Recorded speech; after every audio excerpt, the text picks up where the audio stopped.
Good morning बच्चों। तो आज हम लोग पढ़ेंगे चार्ल्स डार्विन जो विकासवाद के सिद्धांत दिए थे।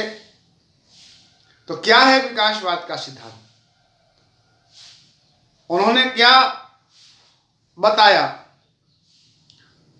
सजीवों पर किए गए अध्ययन में उन्होंने बताया कि जंतुओं का विकास कैसे हुआ। पहले जो जंतु जन्म लिए, कहाँ जन्म लिए, और जंतुओं का विकास क्या मानव शुरू से ही मानव है, क्या और भी विविध प्रकार के जंतु शुरू से ही उस प्रकार के जंतु हैं, या इनका विकास क्रमशः हुआ है, ये पहले किस स्वरूप में थे आदि, इन सारी बातों के बारे में हम लोग आज अध्ययन करेंगे। उन्होंने देखा और समझने के बाद इस निष्कर्ष पर पहुंचा कि पृथ्वी पर बहुत सारे जीवों की उत्पत्ति आज जो हम देख रहे हैं, इन सब का विकास यूनिसेलुलर ऑर्गेनिज्म से हुआ है। यानी कि अगर हम कहें तो पार्टिकल्स जब आपस में मिले तो सेल बना, और सेल में यूनिसेलुलर ऑर्गेनिज्म कौन बना? अमीबा। तो हम कह सकते हैं कि अमीबा, और अमीबा को प्रोटोजोआ के अंतर्गत में रखते हैं, प्राथमिक जंतु के रूप में इसको हम लोग मान करके चलते हैं। अमीबा जब थोड़ा और कंबाइंड हुआ, एक सेल था, तो एक सेल के बाद मल्टी सेलर ऑर्गेनिज्म बना, तो हम कहते हैं कि वह हाइड्रा था। और हाइड्रा मल्टी सेलर ऑर्गेनिज्म तो बन गया, और हाइड्रा जलीय जंतु था। अमीबा भी जलीय है, एक्वेटिक है, हाइड्रा भी एक्वेटिक है, और यह धीरे धीरे आगे की ओर बढ़ा। इसमें डेवलपमेंट होते गया, इवोल्यूशन होते गया, इवोल्वेशन होते गया, नए प्रकार के इवोल्व किया जंतु इवोल्यूशन के माध्यम से। तो हाइड्रा के बाद हम कहते हैं ब्लानोग्लोसस। ब्लानोग्लोसस है। ब्लानोग्लोसस थोड़ा सा आगे बढ़ा तो पिसेज है। पिसेज मछलियां थोड़ा सा आगे बढ़े तो कहे एम्फीबियंस हो गए।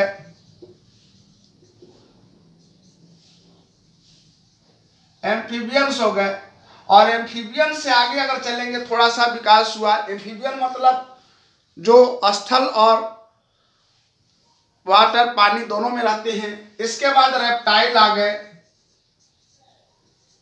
और रेप्टाइल में ही आप देखते हैं कि लिजार्ड है, छिपकली है, और छिपकली में बृहद अगर रेप्टाइल की बात करें तो डायनासोर हो गया। और डायनासोर से अगर आगे बात करें तो डायनासोर, कुछ ऐसे डायनासोर थे जिनमें पंख, फेदर का विकास हो गया था, और वहीं से फिर एप्स हो गया, एप्स हो गए। फिर थोड़ा सा अगर और आगे चलिए, रेप्टाइल का ही एक स्वरूप था, वहां से आप मंकी बन गया, और ऐसी प्रजाति को अगर हम बात करें कि मंकी से क्या हो गया, ओरेंगुटून हो गया।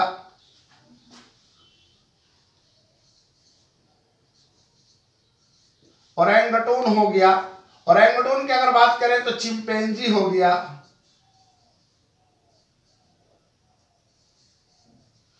चिंपैंजी की बात करें, चिंपैंजी के बाद कौन हो गया भाई? तो गुरिल्ला हो गया। गुरिल्ला के बाद ह्यूमन बन गया। ह्यूमन में मेल पहले बना, और बाद में चल करके फीमेल का विकास हो गया। तो यह यूनिसेलुलर ऑर्गेनिज्म से हम देखें कि गोरिल्ला, और गोरिल्ला के बाद फिर ह्यूमन आ गया। तो यह जो प्रोसेस चलते गया, यानी कि यूनिसेलुलर से हम मल्टी सेलुलर ऑर्गेनिज्म में आ गए, और यह मल्टी सेलुलर ऑर्गेनिज्म में कुछ सिंपल थे और कुछ कॉम्प्लेक्स। अगर हाइड्रा की बात करें तो मल्टी सेलुलर ऑर्गेनिज्म है, लेकिन यह सिंपल ऑर्गेनिज्म है। और हम अगर ह्यूमन की बात करें तो यह सबसे कॉम्प्लेक्स है, सबसे जटिल है। तो इसी पर इन्होंने, चार्ल्स डार्विन ने जो हमें सिद्धांत दिया कि किस सिद्धांत के आधार पर जंतुओं का विकास हुआ और जंतु आगे की ओर बढ़ते गए, तो इसमें हम चार्ल्स डार्विन जो विकासवाद के सिद्धांत के जनक थे, चार्ल्स डार्विन,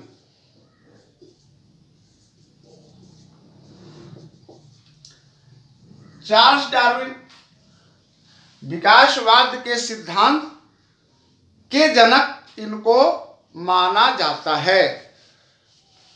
तो हम कहते हैं कि इन्होंने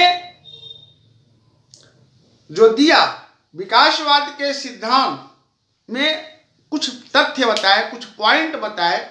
उस पॉइंट में इन्होंने बताया कि जंतु जन्म लिया, जंतु में विकास हुआ और जंतु अपने आप को स्थापित रखने के लिए अपने आप में कुछ विकास करते गया। जैसे अगर पक्षियों में फेदर का विकास हुआ तो वो कोल्ड से बचने के लिए, ठंडा से बचने के लिए, और वही फेदर फिर धीरे धीरे इवॉल्व हो गया तो वह पंख के रूप में विकसित हो गया, डायना बन गया, जिसका वो लोग इस्तेमाल फिर फ्लाइंग में करने लगे, उड़ने में करने लगे। हम और भी बताते हैं कि जंतुओं में अपनी ही जाति में वेरिएशंस होता है और फिर अलग अलग जाति हैं उनमें भी वेरिएशंस है। तो जंतु एक दूसरा से मिल करके रिप्रोड्यूस करना शुरू किए, जाति का जन्म, नए प्रजातियों की जन्म शुरू कर दिए। तो इस प्रक्रिया के दौरान बहुत सारे ऐसे जंतु पैदा लिए या प्रोजेनी पैदा लिए, संतान, जो पर्यावरण में टिक नहीं सके, जो नहीं टिक सके वो इलिमिनेट हो गए, खत्म हो गए। आपस में प्रतिस्पर्धा बढ़ने के कारण बहुत सारे जंतु इलिमिनेट कर गए, नष्ट हो गए, और कुछ जंतु जो आगे बढ़े वो प्रकृति के साथ तालमेल बढ़ाते हुए अपने आप को विकसित करते चले गए और इस तरह से उनका विकास या आज तक वो बने हुए हैं। तो जो प्रकृति के साथ अपने आप को बनाए रखा, चलते रहा, वो आज प्रकृति में स्थित है। चार्ल्स डार्विन ने विकासवाद के सिद्धांत का प्रतिपादन किया। चार्ल्स डार्विन ने विकासवाद के सिद्धांत का प्रतिपादन किया। एक बुक लिखे हैं, a book written by Charles Darwin,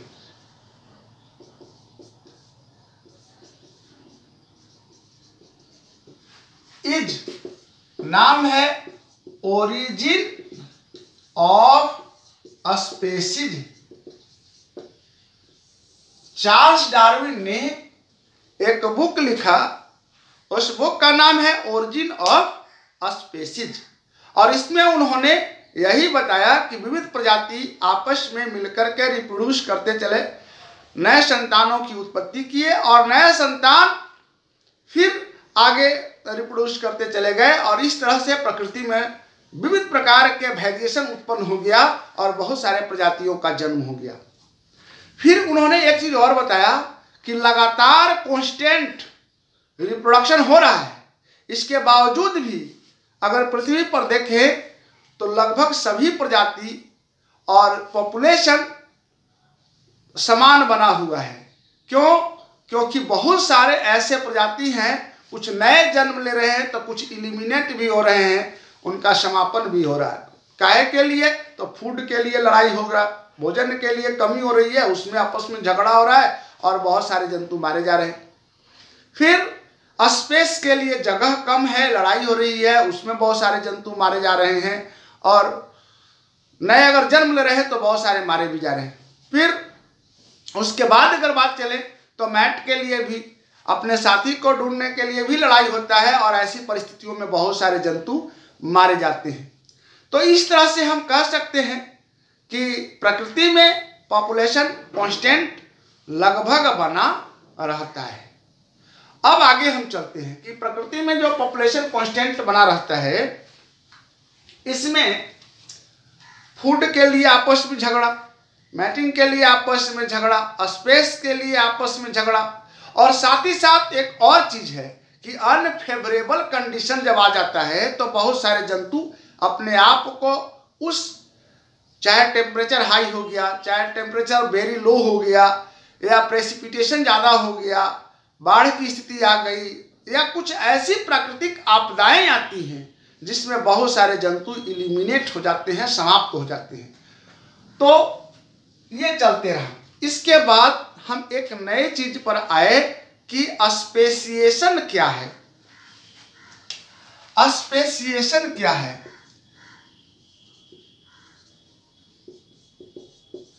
speciation का हिंदी अगर हम पूछे तो प्रजातिकरण होता है। प्रजातिकरण मतलब कहते हैं कि हमारे पास अगर गुण आता है तो कहां से आता है? माता पिता से, और माता पिता दोनों अलग अलग कैटेगरी के हैं, वैरिड हैं, दोनों में अंतर है, वेरिएशंस है, तो हम में गुण उन दोनों से अलग हो जाएगा तो हम वैरिड कर जाते हैं। तो कहते हैं कि दो प्रजातियों के मिलने से नए प्रकार के प्रजाति की अगर उत्पत्ति हो जाती है तो इसी को हम लोग स्पेसिएशन कहते हैं। रिप्रोडक्शन होता है, और इस रिप्रोडक्शन के दौरान में अगर नए प्रजाति की उत्पत्ति हो गई तो उसको हम लोग कहते हैं कि यह स्पेसिएशन है, नए प्रजाति की उत्पत्ति हो गई। जैसे अभी हम कहते हैं कि म्यूल नामक एक जंतु है, खच्चर जिसको कहते हैं, इसको कहते हैं कि खच्चर एक नई प्रजाति जन्म ले ली। इसको कहा जाता है कि इसमें कुछ जेनेटिक गुण घोड़ा का है और कुछ जेनेटिक गुण गधा का है, और दोनों मिलने से एक नए प्रजाति का जन्म हुआ जिसको म्यूल कहते हैं, खच्चर कहते हैं। तो इस तरह से दो जातियों के मिलने से एक नए जाति की जो उत्पत्ति होती है उसको, या उस प्रक्रिया को हम प्रजातिकरण कहते हैं, यानी कि नए जाति की उत्पत्ति को हम लोग कहते हैं। प्रजातिकरण के लिए क्या क्या रीजन हो सकता है? पहला रीजन हो सकता है कि जेनेटिक वेरिएशन। जेनेटिक वेरिएशन मतलब माता कुछ अलग वेरिएशन का, पिता कुछ अलग वेरिएशंस का, अलग क्वालिटी के माता, कुछ अलग क्वालिटी के पिता, दोनों का अलग अलग गुण मिलने से उनका जो प्रोजेनी बनेगा, उनका जो संतान बनेगा वह बिल्कुल अलग हो जाएगा। तो यह जेनेटिक वेरिएशन हो गया। फिर कहते हैं कि नेचुरल सिलेक्शंस। नेचुरल सिलेक्शंस क्या है? तो हम कह सकते हैं कि प्रकृति में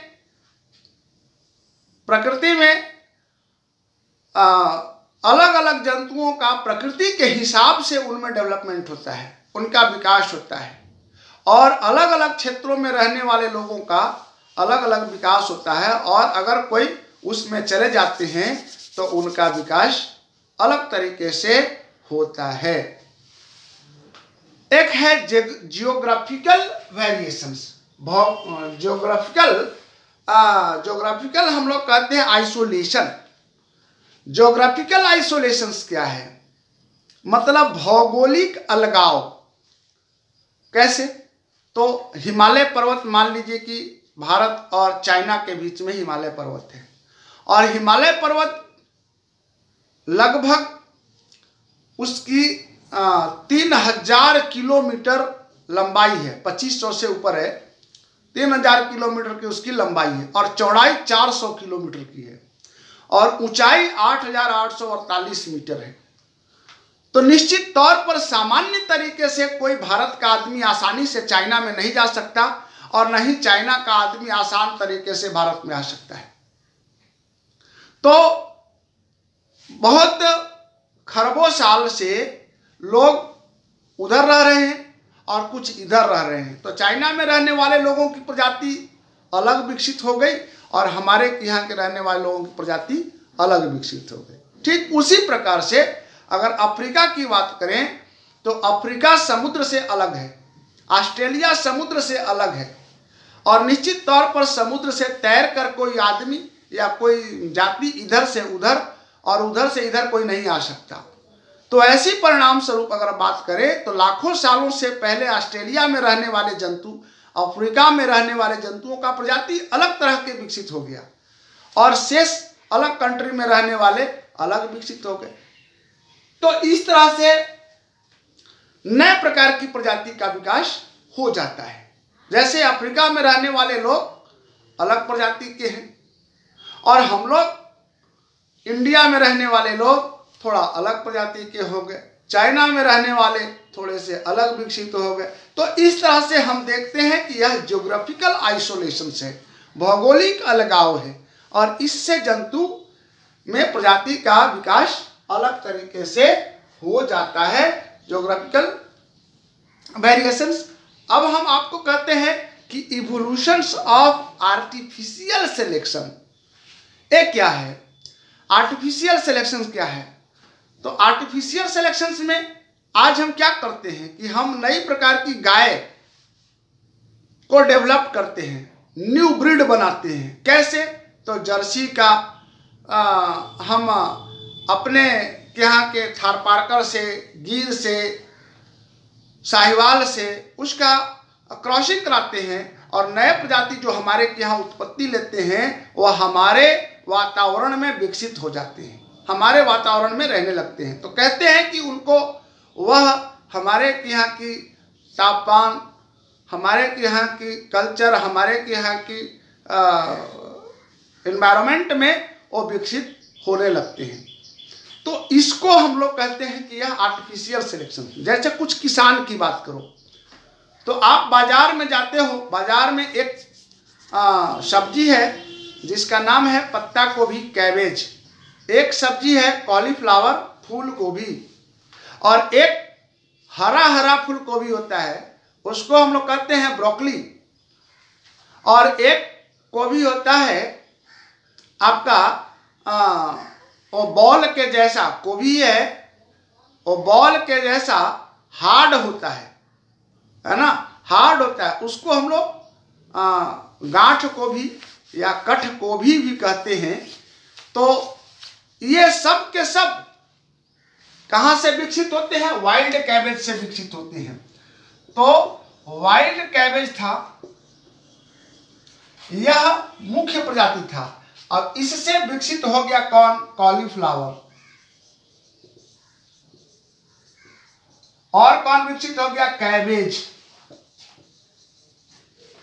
इससे ब्रोकली, ब्रोकली, काले,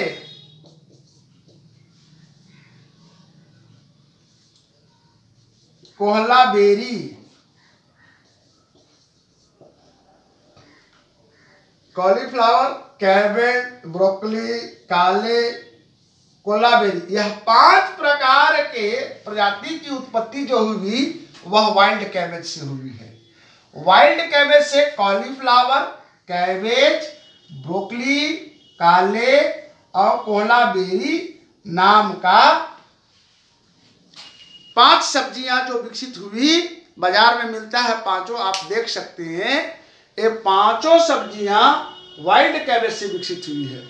तो यह कैसे विकसित हुआ, ह्यूमन के द्वारा आर्टिफिशियल सिलेक्शंस करके, क्रॉसिंग करा के, आर्टिफिशियल क्रॉसिंग करा के नए प्रकार की प्रजाति की उत्पत्ति हमने कर दिया। तो इस तरह से न्यू प्रजाति की उत्पत्ति हो जाती है अपने पुराने प्रकार की पुराने प्रजातियों से। अब हम बात करते हैं ह्यूमन का इवोल्यूशन की। तो मानव का इवोल्यूशन कहाँ से हुआ, मानव में इवोल्यूशन। तो हम लोग कहते हैं कि अगर पूरे पृथ्वी पर देखा जाए कि पूरे पृथ्वी पर सबसे पहले अगर ह्यूमन का विकास हुआ होगा तो कहाँ हुआ होगा। तो अभी मैंने बताया कि जलीय सबसे पहले जिस जीव का विकास हुआ वह समुद्री जीवों का विकास हुआ, और समुद्री जीवों में एक्वेटिक जीव में सबसे पहले यूनिसेलुलर ऑर्गेनिज्म का विकास हुआ जिसको कहते हैं अमीबा, और उसके बाद हाइड्रा, उसके बाद ब्लानोग्लोसस जो मछलियां बना दिया। मछलियों में अगर हम आगे चलते हैं तो एम्फीबियन हो गया, एम्फीबियन के बाद रेप्टाइल हो गया, रेप्टाइल डायनासोर्स, और डायनासोर से एक स्वरूप जो विकसित हो गया उसको हम लोग कहते हैं बर्ड्स। और फिर डायनासोर जो विकसित हुआ उससे हम लोग देखते हैं कि मंकी बन गया, ओरेंगुटून बन गया, ओरेंगुटून के बाद फिर हम लोग कहते हैं कि चिंपैंजी बन गया, चिंपैंजी के बाद गोरिल्ला हो गया, गोरिल्ला से ह्यूमन का विकास हो गया। तो यह इवोल्यूशन से है, धीरे धीरे इवोल्व किया और इवोल्व करते हुए आगे बढ़ा। अब हम लोग कहाँ के रहने वाले हैं? हम लोग अफ्रीका के रहने वाले हैं। अगर हम कहते हैं कि हमारी मूल प्रजाति कहाँ की है तो मूल प्रजाति अफ्रीका की है, और आज भी अफ्रीका में कुछ ऐसे लोग हैं जो विकसित नहीं हुए हैं, उसी स्वरूप में विकसित हैं, वही हैं। और हम लोग शेष वर्ल्ड की अगर बात करें तो थोड़ा सा सब विकसित हैं। तो मूल निवासी हम लोग अफ्रीका कह सकते हैं। मूल निवासी नहीं कहिए, मतलब हम लोग का ह्यूमन का इवोल्यूशन जो है वह अफ्रीका कंट्री से हुआ है। एक प्रश्न और है, हम लोग प्रश्न करते हैं कि इवोल्यूशन जो है यह जो इवोल्यूशन है should not be equated with progress. Evolution को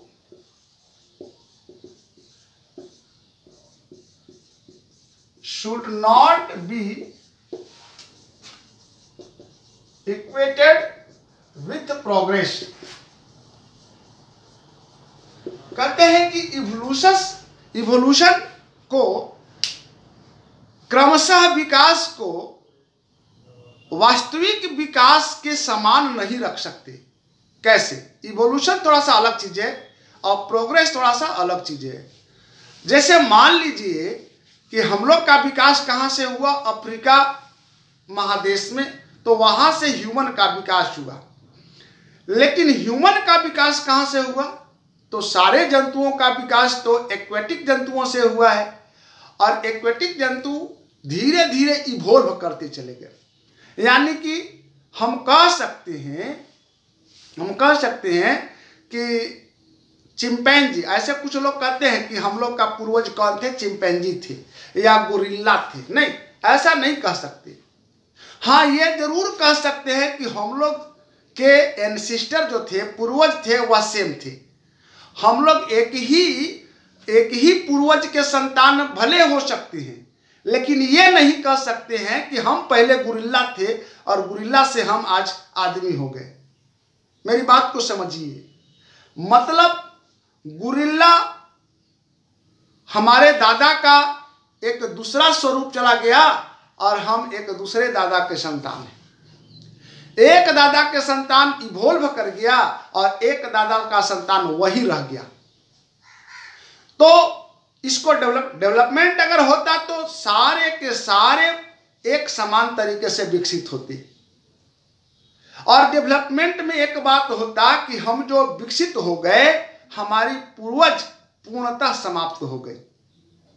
यानी कि गोरिल्ला की प्रजाति समाप्त हो जानी चाहिए थी। अगर हम डेवलप्ड कर गए तो गोरिल्ला की प्रजाति, चिंपैंजी की प्रजाति, ब्लानोग्लोसस जो हम शुरुआत किए थे, अमीबा, हाइड्रा, इस सब की समापन हो जाना चाहिए था।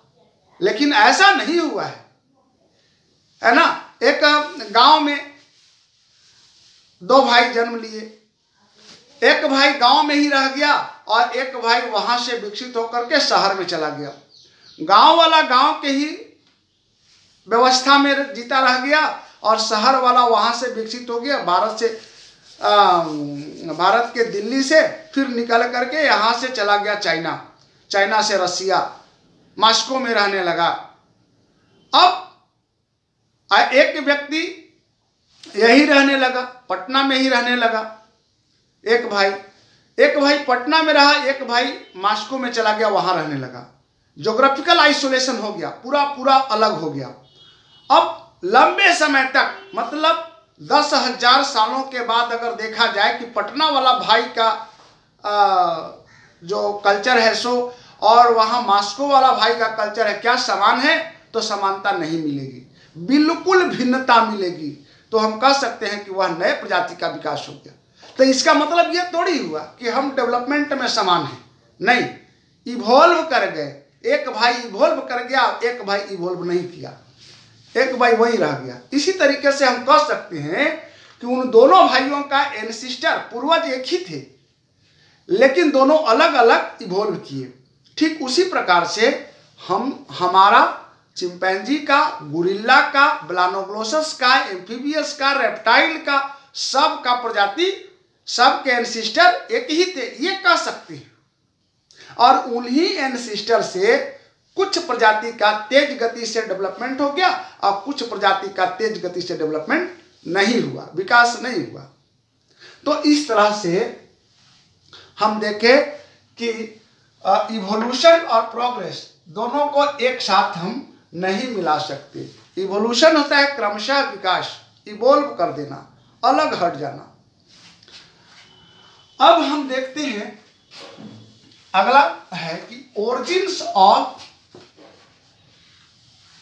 ऑरिजिन ऑफ स्पेसीज, किसी भी जंतु की उत्पत्ति, origin of life on the earth, origin of life on the earth,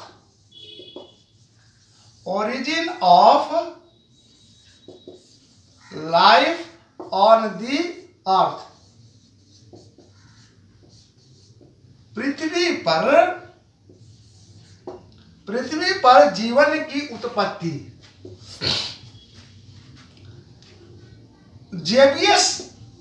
जेबियस हल्दाने एक साइंटिस्ट थे। जेबियस हल्दाने ने 1929 ईस्वी में, जेबियस हल्दाने ने 1929 ईस्वी में शोध कर रहे थे कि पृथ्वी पर आखिर जंतुओं की उत्पत्ति अगर हुई होगी तो कैसे हुआ। क्या जन्म अमीबा का ही लिया तो अमीबा लिविंग थिंग है, अमीबा क्या लिविंग थिंग्स, अमीबा की उत्पत्ति हुई कैसे, अमीबा कहां से आया? तो हम कहते हैं कि अमीबा जो बना यह छोटे छोटे पार्टिकल नॉन लिविंग थिंग से बना, और नॉन लिविंग थिंग से लिविंग थिंग्स कैसे बन गया? क्या कोई मंत्र पढ़ा गया? क्या मंत्र पढ़ के लाया गया? या ये non living things living things में कैसे टर्न कर गए? तो हल्दाने ने बताया कि पृथ्वी पर बहुत पहले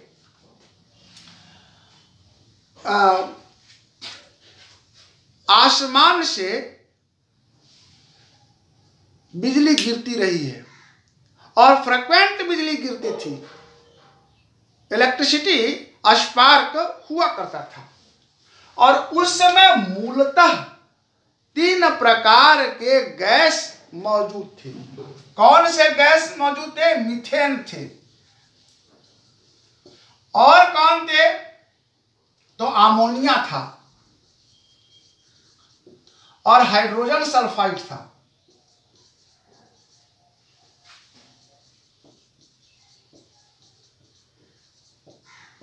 हाइड्रोजन सल्फाइड था।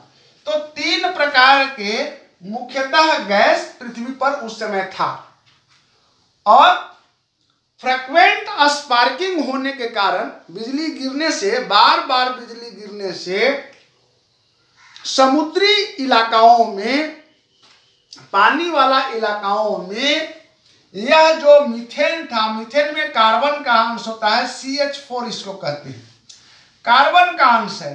तो कार्बन का लगभग 15% हिस्सा चेंज कर गया किसमें? कुछ ऐसे मटेरियल में जो ह्यूमन में पाया जाता है, कुछ ह्यूमन में पाया जाता है। इन्होंने एक क्लू बताया। जेबीएस हल्दाने ने 1929 ईस्वी में एक क्लू बताया कि उस समय मीथेन, अमोनिया और हाइड्रोजन सल्फाइड गैस था और उस गैस में फ्रीक्वेंट बिजली का स्पार्किंग हो रहा था। तो बिजली के स्पार्क से उनमें क्या उत्पन्न हो गया? कार्बन का 15% हिस्सा चेंज कर गया और वह एक ऐसा मटेरियल में टर्न हुआ जो लिविंग थिंग्स में पाया जाता है।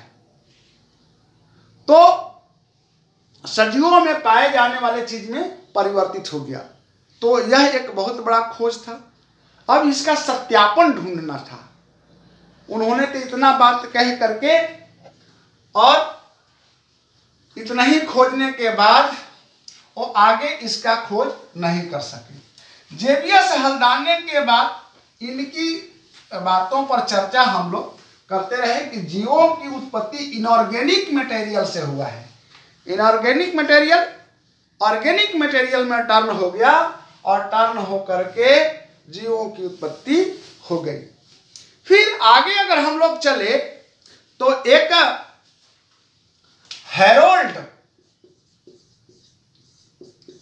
हैरोल्ड और एक दूसरा व्यक्ति थे मिलर, दोनों साइंटिस्ट थे। हैरोल्ड और मिलर ने क्या किया कि उन्होंने एक ऐसा सिचुएशन तैयार किया समुद्र के ऊपर जिसमें मीथेन गैस को लाया और अमोनिया को लाया और हाइड्रोजन सल्फाइड को लाया और इस तरह से मीथेन, अमोनिया और हाइड्रोजन सल्फाइड ला करके इन्वायरमेंट ऐसा तैयार किया और उस इन्वायरमेंट में उन्होंने लगभग 100 डिग्री टेम्परेचर को मेंटेन रखा। 100 डिग्री टेम्परेचर को मेंटेन रखा और इस वायुमंडल जो उन्होंने समुद्र के ऊपर बना करके रखा था, इसमें इलेक्ट्रिक का स्पार्क कराया, फ्रीक्वेंट इलेक्ट्रिक का स्पार्क कराया। फ्रीक्वेंट इलेक्ट्रिक का स्पार्क कराने से इसमें एक नए प्रकार की चीज उत्पन्न हुआ, उसका नाम है अमीनो एसिड। और यह अमीनो एसिड जो उन्होंने प्राप्त किया, यह सजीवों में एक प्रकार का प्रोटीन है। अमीनो एसिड यह सजीवों में प्राप्त प्रोटीन मिल गया, सजीवों में एक प्रकार का प्रोटीन मिल गया। तो इन्होंने सिद्ध कर दिया कि हल्दाने ने जो कहा था वो बिल्कुल सही कहा था और पृथ्वी पर सजीवों के उत्पत्ति इलेक्ट्रिक स्पार्क के माध्यम से एक अकार्बनिक मटेरियल से कार्बनिक मटेरियल में परिवर्तित हो गया। यानी कि हम कह सकते हैं कि इनके द्वारा जो बताया गया था, इनऑर्गेनिक मटेरियल टर्न कर गया ऑर्गेनिक मटेरियल में और हम नए प्रकार के जीवों की उत्पत्ति हो गई। तो इस तरह से मैंने आपको आज